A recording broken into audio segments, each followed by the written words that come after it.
રાજકોટ જિલ્લાના ગોંડલમાં પોલીસે વિદેશી દારૂના જથ્થા સામે મોટી કાર્યવાહી હાથ ધરી છે।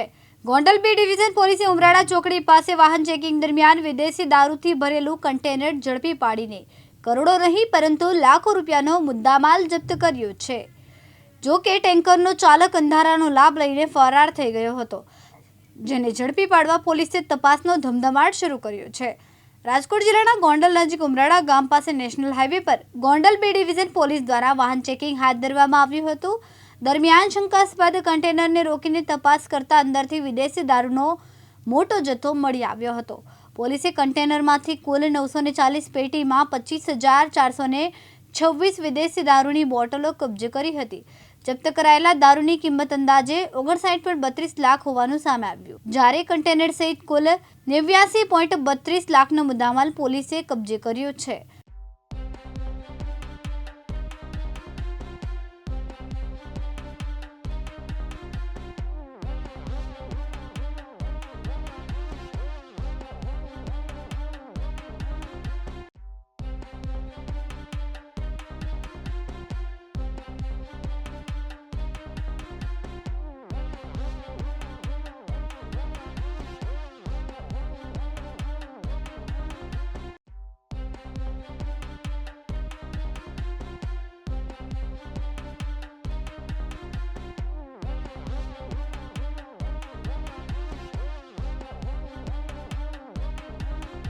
ભરત ભરડવા સાથે રોહિત બોજાણી, દિવ્યાંગ ન્યૂઝ, રાજકોટ।